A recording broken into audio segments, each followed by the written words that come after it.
రాబోయి చందమామ మా వింతగాన వినుమా. Big breaking news. ఇప్పుడే అందిన తాజా వార్త.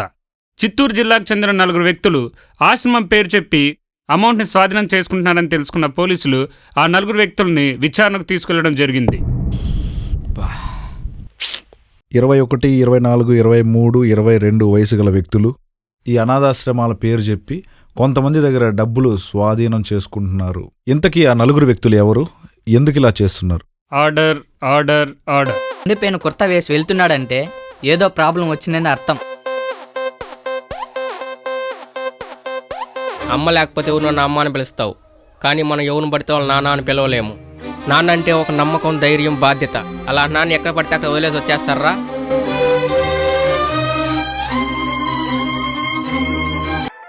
రే ఆపండ్రా, వాడేం పెద్ద హీరో కాదు. ఇది అదే అని ఎప్పుడు చెప్తుంటారు వాడి కోసం. అవునా, వాడు మా హీరోనేరా. ఎన్నో మంచి పనులు చేశాడు. ఈరోజు ఆ మంచి పనులు ఏంటో చెప్తాను విను. అబ్బచ్చా, ఆ మంచి పనులు ఏంటో చెప్పరా చూద్దామా. ఈ ఆశ్రమం గత 30 సంవత్సరాలుగా ఉంది. ఇక్కడ ఉండే మనుషులతో పాటు మూగజీవులను కూడా చాలా మంచిగా చూసుకుంటాడు.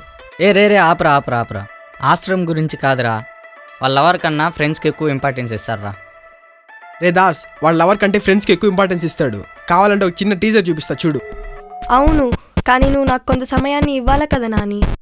తెలుసు, నా జీవితంలో అనుకునే అదృష్టం ఏదైనా ఉందంటే అది నీ పరిచయమే. ఇవన్నీ ఎప్పుడూ చెప్పేవే. ఇక నుంచి నా జీవితంలో నుంచి వెళ్ళిపో. ఇంకెప్పుడు నాతో మాట్లాడకు. చూడు సిరి, నాది సుఖం కోసం ప్రేమించిన ప్రేమ కాదు, ప్రాణం పోయే వరకు ప్రేమించిన ప్రేమ.